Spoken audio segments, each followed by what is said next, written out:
vedare tinokuchingamidzai zvekare kune chimwe chirongwa pano paZim Facebook Secrets and Confessions. Tadzoka zvekare nemamwe mamessages. Hei zvakangooma hazvo veduwe, hanzi makadii zvenyu mukoma, ndinokumbirawo kuti munge muchindiposterawo nyaya yangu makavikawo chitupa changu. Inini mukoma ndiri murume ane makore 32 years ekuberekwa. Zvino ndakararawo nemukadzi wemunhu, but now ndinogara ndichinzwa musana wangu uyu uchibanda. Saka handizivi kuti ndakakuvadzwa nemukadzi uyu nekuda kwezera rake here kana kuti ndakatokuvadzwa nemurume wacho. Saka pandakatanga kugara pamba apa kuno kwatigere kwakaita kumaplot, iye murume wacho anoita zvekudriva, anodriva long distance, but pamba apa patinogara tinotogara tiri vanhu vakati one day. Inini hangu ndinoshandira mudhara wepamba apa patinogara because iye ane malodge akati one day. So each and every morning ndinotorwa nemotikari ndobva ndanoswera kulodge uko kwandinoshanda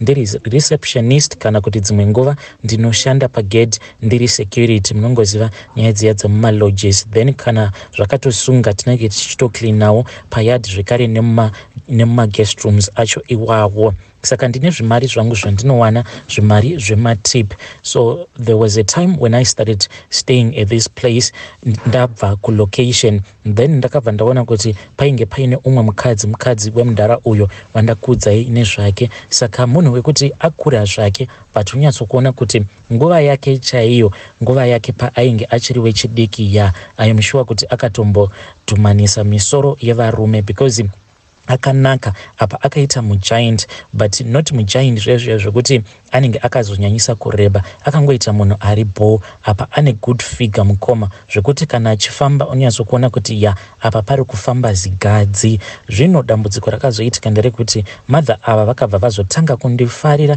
nedzimwe nzira dzekutoti ndega ndakaona kuti mukadzi uyu ari kuda nezvangu. Pakabva pazobuda umwe tenant uyu paakabuda, ivo mother ava vakazonditi ndinge ndichipindawo mu main house because ndainge ndichigara out of the main house. Vakabva vanditi ndinge ndichipinda mu main house, and imba iyi yandikasvika ndichinogara, it was just close to her own room. Ivo vanoshandisawo 2 rooms. So ndaingogara ndichingonzi tamba nevana vangu ava, tamba nevana vangu. Since pandinenge ndiri kubasa ndinodownloada magames mamwe emumafoni kana kuti epakompyuta. Saka kungodzoka kubasa ndinobva ndagara zvangu pakompyuta, ndobva ndatanga kutamba magames kana kuona aya maseries eNetflix andinenge ndadownloada ndiri kubasa. Saka most of the times it's either kana murume wavo pavanenge vachiziva kuti anenge asipo, asingatombodzoki kwemazuva akati kuti vaibva vati vari kuda kuuya kuzotambawo magames, kana kuti ndinge ndichidzidzisa vana vavo kutamba magames pakompyuta,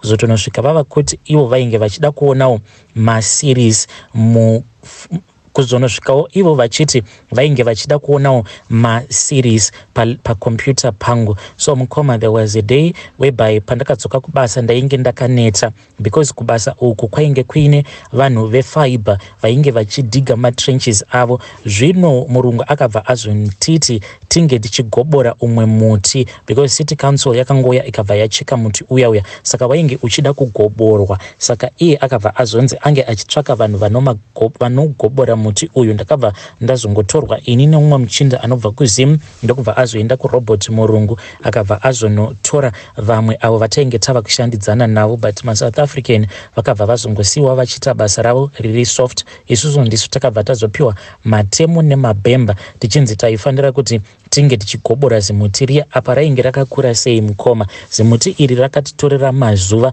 tichingodhiginura chete. Apa painge pachirema sei panzvimbo apo patainge tichidhiginura, nekuti painge paine matombo. Apa midzi yacho waiti uchidhiginura kudaro waiona midzi yacho yakapinda mumatombo. Rainge riri basa rainge richirema. Saka ndaingoti kungonosvika kumba ndobva ndatorara. Ivo vakabva vandibvunza, ndikavaudza kuti kubasa uko mazuva ano kuri kurwadza. Ivo ndo vainge vondibikira, ndaitowana munhu andibikira. Apa vaiwanzokuti vakaona kuti vanhu vanenge varara vaibva vazouya mumba mangu ndainge ndava kutogara ndisina kukiya because ndaitoziva kutoti vanongosvikaruka vangovhura vobva vapinda apa vaiwanzo kuti kana hwava usiku zviya vaibva vapfeka munoona mamwe masketi anenge akaita madress saka sketi iyi vaikwiridzira kuzonosvika ichinosvika muhapwa mavo umu vobva vatongoipfeka yakadaro nothing and on top zvekuti vaiti mukufamba paya waitoona kutoti komunhu uyu zvaasina kupfeka kana anything underneath zvekare nepakunogara paya waitoona kutoti munhu haana kana chaakapfeka ende vaingonditarisa vobva vaseka zvavo. Musi wacho iwoyo ndakangoregedzawo kukiya do semazuva ose mushure mekunge vandipa chikafu vakambodzokera vachiti vainge vachida kugeza. Time mukoma ndakatongozvinzwirawo kure kure kuti vainge vavhura do rangu vakabva varikiya. Kuti ndinge ndichimuka I was too tired, ndakazotopepuka ndava kutoona vari pamusoro pangu vainge votoita bonde neni. Iniwo mukoma by the time pandakamuka ndakabva ndatoona kutoti kana sabhuku vainge vatoreacta kudhara ndokubva tatotanga kutoita bonde ipapo ende zvakazotova zvinhu zvemazuva ose apa ndainge ndotya manje kuti runyoka mukadzi wemunhu because mudhara wacho aiva nemamwe mastatement awo aigara achingotaura panyaya idzi dzekuti runyoka ende ivo madza ava manje munhu uya wekuti murume wacho havamuone semunhu zviya zvekuti kana murume aripo vanenge vachingomutrita sekunge munhu asina kukwana sekunge chanana. Saka aiwanzo kuti kana akagara neni paya aibva angotanga kutaura nyaya dzerunyoka achita sekunge anongopawo warning yekuti usazorara nemukadzi wemunhu. Ndakarara navo madza ava mukoma for about 3 good months tichisangana pabonde on a daily basis apo pekuti murume wacho anenge asipo. Kuzotonosvika ivo vachiti ndikunzwa sekunge ndabatira pamuviri but ndakazovabvunza kuti zvakazodii because ndakatombovaona vachipfira zvimate vakabva vangoti no handina kumbogara ndaita nhumbu ini, so I suspect kuti maybe vakazoita pamuviri ndokubva vabvisa vakazoregedza kundiudza kuti vainge vabvisa pamuviri. Saka umwe muSouth African uyo wandinoshanda naye pandakangomuudza nyaya iyi but handina kumuudza kuti mukadzi uyu iye ndinogara naye ndakangomuita sekunge ndainge ndichidanana neumwe muSouth African musikana akabva anditi manje kana kuri kunzi wakarara nemunhu achangobva mukubvisa nhumbu uchanyura because unenge wakadhonza tsvina iyaiya inosarira muchibereko make mushure mekunge abvisa pamuviri. So vedare inini hangu ndichiriwo mwana mudiki handina zvakawanda zvandinoziva, ndatouyawo pano ndichitotsvakawo rubatsiro zvekare nekutsvakawo ruzivo. Nhai zviriko here izvi zvekuti kana ukarara nemukadzi uyo anenge abvisa pamuviri hanzi muchibereko make munosara tsvina yekuti iwewo paunenge uchirasa urume hwako unenge uchikweva tsvina iyoyo? Please ndibatsireiwo, ndinokumbirawo rubatsiro rwenyu. Please mukoma zamaiwo kuti munge muchiposta nyaya yanguwo ndichange ndichizotevererawo mucomment section. Hey vedari ndo message iyo yandakatumidzirwa ichibva kune mwanakomana uyu. Zvakangooma hazvo vedwe, please ngatizamei kuti tinge tichitaura naye mucomment section. Hey vanhukadzi musadaro, apa baba vanenge vari kubasa vachingunduruka naro gonyeti zvimwe kuda chinenge chitori chikondo zvacho. Hey chekuti unongorova kurura non-stop uchingorova chete uchingochinja magiya kuti unge uchaita moni muzvigunwe. Apa kumba mudzimai anenge ari busy zvake nekamuchinda kemunext door. Zvakangooma hazvo vedwe. Regedzai tibva taenda panyedu inotevera.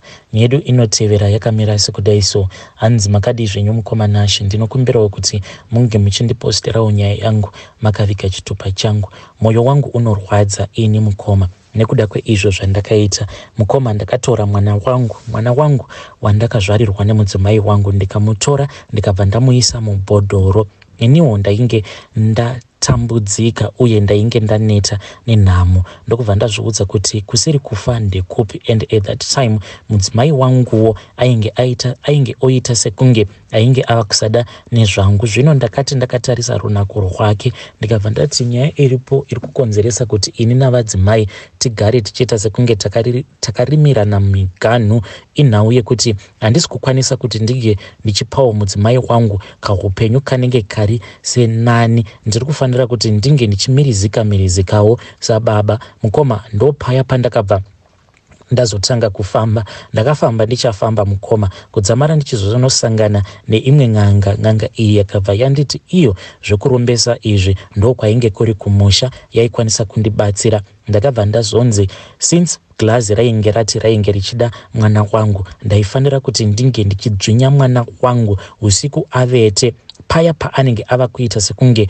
mweya wake unenge wava kuda kunobuda. Ndaifanira kuti ndinge ndichizotora bhodhoro iro ravainge vandipa ndobva ndakwidibira bhodhoro iri pamino pake ndobva ndazomusiya paya paanenge ava kuchikweva mweya wekufema iyewo mweya wake unenge uchitobuda. Then anenge akweva mhepo iya iyo inenge iri mubhodhoro. Mhepo iyi mukoma ndo inobva yazongoita sekunge iye achiri mwana but iye mwana wangu anenge atopinda mubhodhoro kudhara. Mukoma ndakachema ndiri mudare ravo sekuru ava ndichiona kuti zvinhu izvi zvavainge vachida kuti ndinge ndichiita zvainge zviri zvinhu zvainge zvakaomarara, nekuti chekutanga ndakatanga kuzvibvunza kuti zvino kana mudzimai wangu ko kana akazopepuka mudzimai wangu obva apepuka obva aona ndakadzipa mwana iye anozoti kudii pamusoro pangu. But ivo vakabva vazonditi izvi zvinotoda ushingi, kana wakashinga zvinenge zvichitoda kuti unge uchizotoshinga kutorakidza kutoti wakashinga. Mukoma ndakabva ndazogamuchira bhodhoro riya. Bhodhoro iri mukoma ndakaritengeserwa $350 ndokubva vanditi ndo wainge uri mubhadharo wacho wainge uchidiwa nedare ravo pamusoro pekunge mari iyi ndakaibvisa pamusoro pekunge ndabvisa imwe mari zvekare yedare. Vakabva vazondipa bhodhoro riya. Ndini uyo ndokubva ndazodzokera kumba mukoma. Zvakanditorera mazuva because ndaitomuka kudai ndobva ndaburuka pambedha ndobva ndanotora chibhodhoro chiya. Chibhodhoro ichi chainge chichigara mutools box rangu ende uye izvi ndainge ndichizviitira kuti mudzimai wangu iye asambofunga pfungwa dzekuti chibhodhoro ichi ndechehurombwa because iye haawanzokubata tools box yangu, saka ndo machaigara chibhodhoro ichi. Ndaiburuka paya ndobva ndanochibata ndobva ndachitora, asi ndaizoti kana ndakatarira mudzimai wangu ndikatarira zvekare kachechi kedu ndaibva ndanzwa mwoyo wangu uchirwadza kuti zvino ndikuda kuitei, zvii zvandikuda kuita izvozvizvi uye mangwana zvichazondibatsira here uye zvichazobatsirawo here mudzimai wangu. Asi sezvisinei one day ndakati ndiri pakati pekuzvidya pfungwa dzangu mudzimai ndopa akabva azoti kwandiri mumba mainge musisina mafuta. Ndikabva ndati ko mari iya yandakakupai iyi munhu mukoma akabva andituka ende chakandirwadza ndechekuti akabva azotaura zita reex yake zvinova zviri zvinhu zvekuti aiwanzokuti pano nepapo aiita sekunge anoregreta but musi uyu akabva anyatsokududza manje kuti she was regretting getting married to me. Akabva ati ipo paya dai hangu ndakangoroorwa naningi name hidden upenyu hwangu izvezvi ungadai huribo, ndingadai ndisingatambudziki, vabereki vangu vangadai vasingatambudziki, zvino zvinoshandei naimi kuti ndinzi ndakaroorwa. Iye akabva ati zvino nerunako rwangu urwo zvinobatsirei kuti each and every day ndinongodya muriwo munjonjo. Zvino zvekuti zvakabva zvandirwadza ndakanzwa ndichibaikana kuti saka mukadzi wangu haana kana basa nenyika uyu, she is regretting. And usiku hwacho ihwohwo ndakati zvimwe kuda kana tikaita bonde maybe tinokwanisa kutoita bo tikatorara zvedu tava kutofara. But mukadzi wangu akabva apopota akati unondijairira handi, unondiona sekunge ndakapusa, unoreva kuti 1 uri kutadza kundichengeta, number 2 wava kuda kuvata uchinditasva kunge bhisa. Hakuna iyoyo, iwewe ndichazotokupa bonde kana pfungwa dzako idzi dzava kudhonza, kana wava kukwanisa kuita zvinoitwa nevamwe varume vekuti vanomhanya vachitsvaka zvinoita kuti vange vachizochengeta mhuri dzavo. Mukomanashe ndakabva ndati it is fine my wife. Iye ndokubva akarara akamudhura pasina kana nguva munhu ainge otoridza ngonono. Ndakazoti ndamuka ndokumutarisa ndikaona kuti mudzimai wangu ainge akanaka ende kana kuri kunzi tikazorambana ndainge ndichazorwadziwa because ainge achizokwanisa kana kuzototorwa nembinga chaiyo. Ndikabva ndati panapa